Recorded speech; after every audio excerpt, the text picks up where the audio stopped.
Hola a todas y hola a todos, un gusto poder llegar hasta ustedes para esta nueva clase. Ante todo me disculpo primero porque la clase debería haber estado ya hace unos días. Me ha costado encontrar tiempos y espacios para trabajar con esta plataforma audiovisual. Pero bueno, no quería dejar pasar de hoy sin grabarla, así que me vine a una región de la casa que es bastante oscura, pero puse una luz muy fuerte. Esperemos que esté saliendo bien.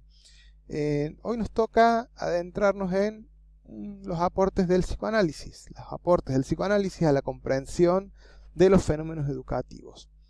Habíamos visto que hay distintas psicologías que hacen aportes para la comprensión de los mismos y el psicoanálisis es una de estas. El psicoanálisis va a ser útil tanto en el área clínica para ustedes, en el caso eventual de que hubiera, por ejemplo, un niño que tuviera algún tipo de inhibición que no le permita aprender, pero también les va a ser de mucha utilidad para el trabajo institucional, sea que trabajen en una escuela, en alguna institución del sistema educativo, o que quieran hacer un análisis social y cultural de qué está pasando con los fenómenos de transmisión y recreación de cultura. Entonces nos parece importante transmitir algunos conocimientos al respecto, para sumar a los que ya traen. Como estamos haciendo algunos recortes a nivel de la bibliografía que trabajamos habitualmente, nos parece que sería bueno poder contextualizar y poder traer algunas herramientas propedéuticas para aquellos textos que van a estar ausentes, compensar con la clase, que la clase sea con una forma de contextualizar y dar un poco más de contenido al que les permita después abordar mejor los textos que van a quedar para su lectura. De lo principal, si vamos a hablar de psicoanálisis, es meternos en la obra de Freud. Freud es un autor que no ha trabajado específicamente el tema de la educación, no ha sido su principal preocupación, pero ha escrito algunas cosas, tanto prefacios de libros como pequeños y breves escritos, hasta libros, digamos, en los cuales hay una noción de educación un poco más evolucionada. Pero por si a alguien le interesa, ahí están los textos que pueden leer si les interesa pensar a Freud en la comprensión de la educación. Interesante rescatar que para Freud hay 3 profesiones imposibles, educar es una. Entonces, ¿por qué pensaríamos en esto en relación a Freud? Bueno, hay todo un desarrollo y un porqué y que nos parece importante que puedan tener una mínima reconstrucción histórica en relación a esto y conceptual, por supuesto. También porque Freud es de suma actualidad para hoy en día. Vamos a empezar a ver este texto de la ilustración sexual del niño de 1907 y ustedes piensen si no es algo que se siga debatiendo hasta el momento. En este texto, Freud saluda a la persona que le pide una respuesta.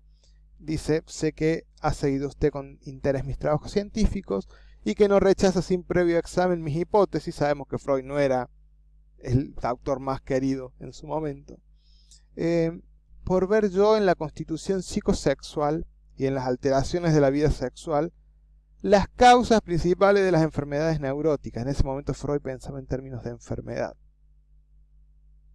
Me plantea usted la cuestión de si, y ahora vean esto, me plantea usted la cuestión de si, en general, debe facilitarse a los niños una explicación de los hechos de la vida sexual.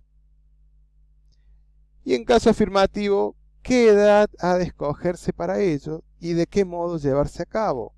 Hoy seguimos preguntándole lo mismo: ¿debemos darle educación sexual a niños, niñas y adolescentes o no? ¿En qué momento se haría? ¿Cómo lo haríamos? Son temas totalmente actuales. Freud en ese texto, que no vamos a ver en profundidad, pero dice: creo que la ocultación hace que el niño llegue a sospechar mucho antes la verdad.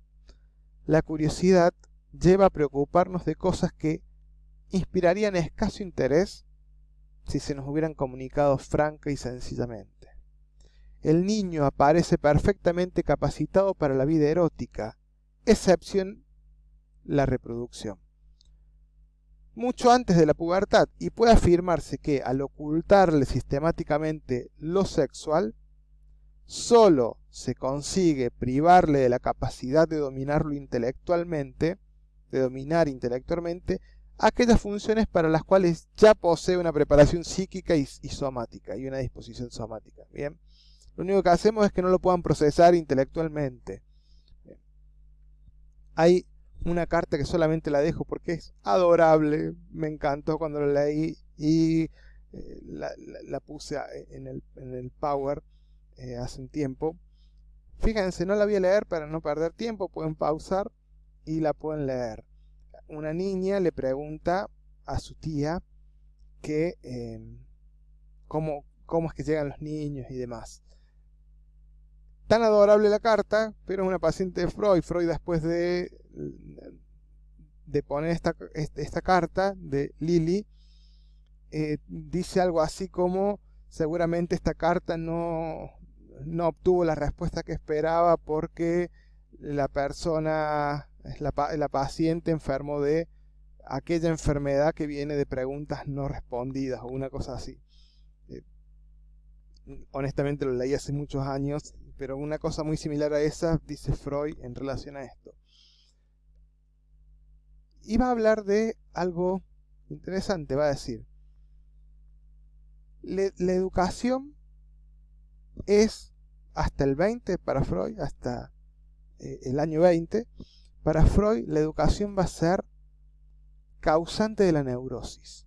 Una educación, una moral sexual sumamente moralista, victoriana y demás, en realidad va a generar problemas importantes, va a generar un conflicto psíquico. ¿Por qué?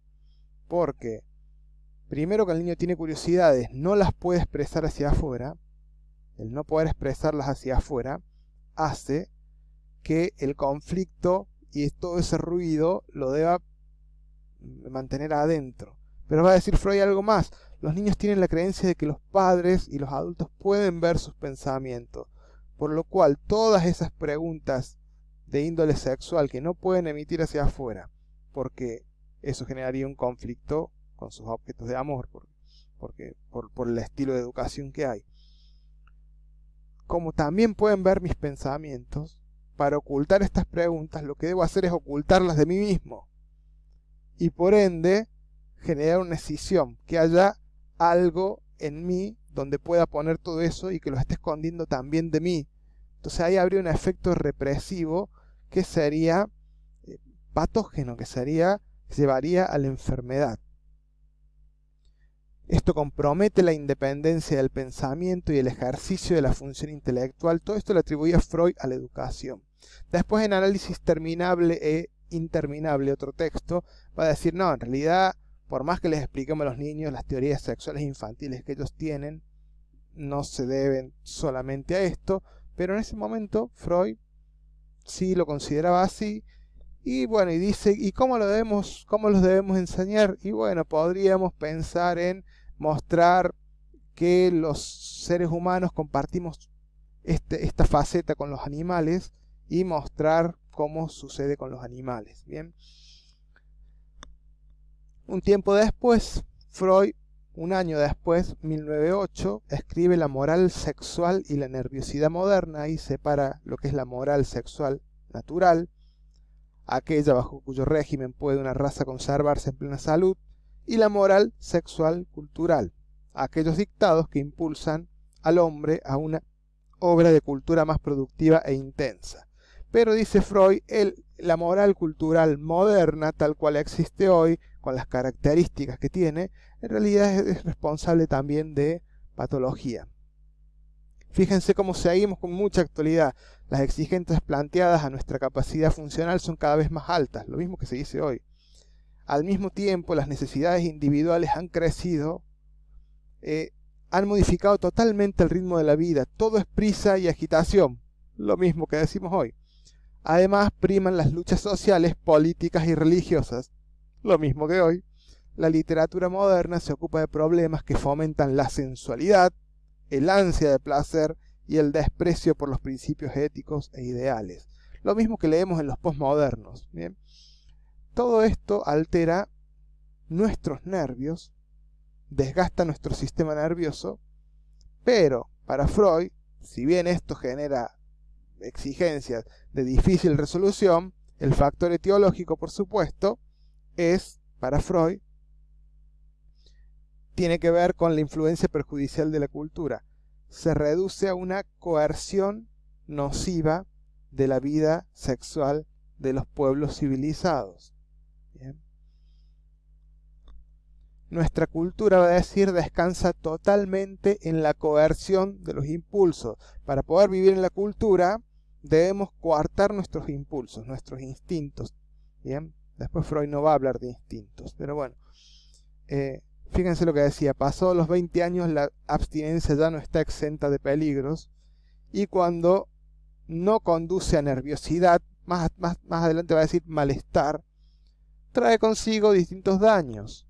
La lucha contra la sexualidad agota las energías disponibles del carácter. Habla de la masturbación como que predispone a la neurosis y a la psicosis, etc. Y entre otras cosas. En este punto sí estamos en una diferencia con nuestra cultura contemporánea. Tenemos que hoy no hay una represión de la vida sexual con esas características, sino más bien como una especie de imperativo de satisfacción en el cual todo el tiempo la premisa es goza, disfruta, tienes que hacerlo al máximo. Salen películas como Virgen a los 40, fíjense, esto lo encontré en como un meme, American Pie, hay que sacarse la virginidad como sea. Entonces hay una diferencia en la cultura, y aún así nos seguimos preguntando si los niños deben recibir educación sexual. Bien, estamos en un marco cultural muy distinto y respondiendo a las preguntas que ya Freud estaba intentando trabajar. Si lo leéis me va a decir, en realidad lo que nos hace falta hoy no es transmitir educación sexual, sino lograr condiciones para que puedan metabolizar la cantidad de información sexual que ya traen. En 1913 Freud escribe Múltiple interés del psicoanálisis, y entre los temas que trabaja se mete en de la pedagogía, el interés pedagógico. Para Freud, los educadores deben estar familiarizados con los resultados del psicoanálisis, ya que esto le va a servir para su práctica. ¿Bien? Es como decir, si los educadores saben psicoanálisis, van a poder generar una profilaxis, o sea, no van a impedir que la neurosis se llegue a establecer. Entonces la educación, que siempre fue coercitiva y que es un peligro para la salud de las personas hoy, también podría llegar a ser lo contrario, una profilaxis para que no se llegue a la neurosis. Bien. Esta idea no va a durar mucho. Freud la va a descartar posteriormente. Va a decir, la educación y la terapia guardan una relación recíproca. La educación procura que determinadas disposiciones y tendencias del niño no se conviertan en algo que pueda resultar pernicioso.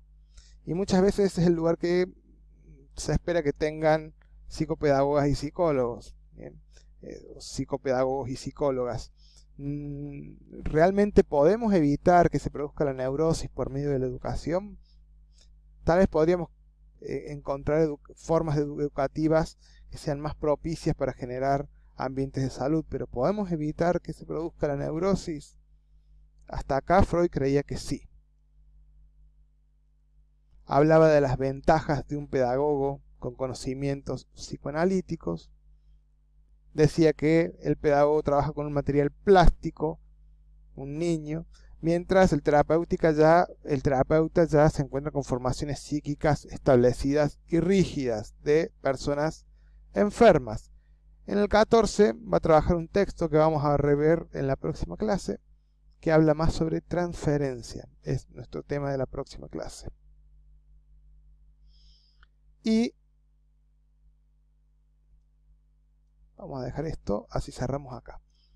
Va a escribir en 1915 Consideraciones sobre la guerra y la muerte, que va a insistir en esto de la renuncia pulsional. Y vamos a llegar hasta acá, y vamos a entrar